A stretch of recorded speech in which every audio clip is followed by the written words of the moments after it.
was Dumervil, inking him to this 5-year deal. I think it's a good look for Dumervil because if you look at his stats, and I'm going to bring that up on the screen, let's take a look at that right now. We're looking at Elvis Dumervil's stats, and I'm telling you, this guy for the 2012 season had a total of 54 tackles and 11 sacks. That was at least 2 more sacks than the leading sack master, Paul Kruger, who is now with the Cleveland Browns. So that's a good look for Elvis Dumervil. In his career, he's had 225 tackles and 63.5 sacks. So he's going to actually give the Baltimore Ravens a push, pretty much. A push with pass rushing because they've lost so many people, as I mentioned before. So this is a good look for them. And let's also look at the key players that the Baltimore Ravens did pick up this offseason. They not only picked up Elvis Dumervil, which they've got today, they've also picked up Marcus Spears, Chris Canty. So you look at these 3 defensive players that they picked up. Baltimore has always been known for their defense. You know, here lately now, since they've gotten Joe Flacco and have a great running game, you know, they can actually be kind of sort of balanced. But I really give Baltimore a solid, I have to give them at least an A+ getting Elvis Dumervil.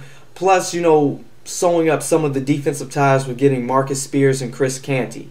I'm not saying that this is going to fully replace what the Ravens worked so hard and had a great defensive system in place, you know, losing obviously a true Hall of Famer, future Hall of Famer, Baltimore Ravens linebacker Ray Lewis, and another Hall of Famer, Ed Reed. You know, those guys are going to be hard to replace. But getting these pieces in place will work great for the Baltimore Ravens. Now, of course, they still got a lot of work to do. You know, they did lose Kerry Williams to the Philadelphia Eagles. So they're going to need some probably more help at corner and linebacker. But this is a start for the Baltimore Ravens because a lot of people looked at them as dejected and depleted after losing so many of their key players that were the success of them getting to the Super Bowl and winning it. But this is a start for the Baltimore Ravens, so we'll just have to see, you know, how this situation plays out. And I'm going to also tell you, with Dumervil being off the free agent list, I'm going to want you to look at my top free agents that I see that are still out there for teams. They're willing to pay them and bring them in. So let's look at the free agent defensive player list and offensive player list that I do have. I actually have more defensive players on here than offensive players. Defensive end, Osi Umenyiora is one. You know, there's reports that the Atlanta Falcons were actually showing him a little Southern hospitality last week. So I would look for Osi Umenyiora to possibly sign with the Falcons. You know, right now they don't have their pass rusher, John Abraham, who's, you know, pretty much he's been visited by Seattle. The Denver Broncos, I've heard, have shown some interest in him. So look for Osi Umenyiora to possibly sign with the Atlanta Falcons. Another piece, Dwight Freeney.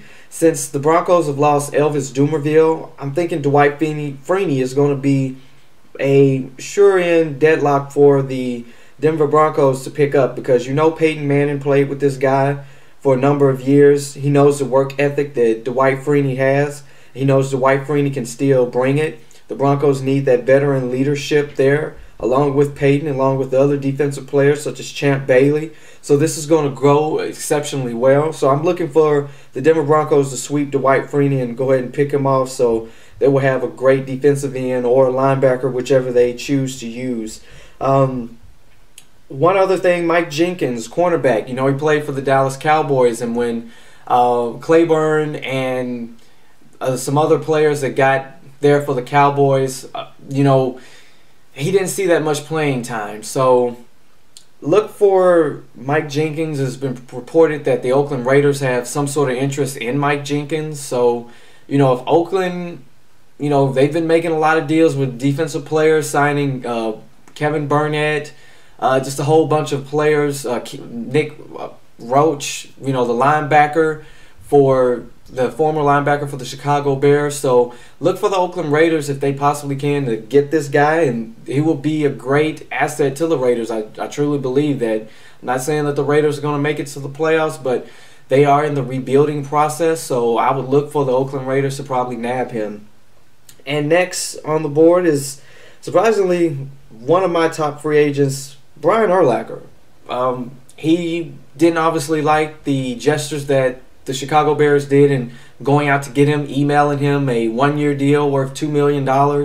I watched ESPN and got a lot of players' takes on it. You know, Hugh Douglas weighed in and said for $2 million he would do it because there's a lot of players right now that are currently out of work that don't even see that amount of money, and that it was a nice gesture. And then I hear some people saying that it was the way that the Bears approached Brian Urlacher. Instead of giving him a phone call, instead of giving him, I guess, a little bit, probably more years on the contract, a little bit more money. Maybe that was the case. I don't know. But be that as it may, Brian Urlacher is a free agent.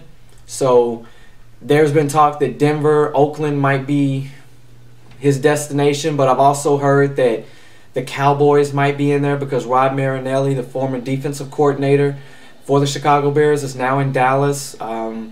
Monty Kiffin, who is, you know, a well-respected defensive coordinator who has that cover 2, that Tampa 2 defensive scheme. Brian Urlacher has been in that defensive scheme. He's been a beast when he's in it.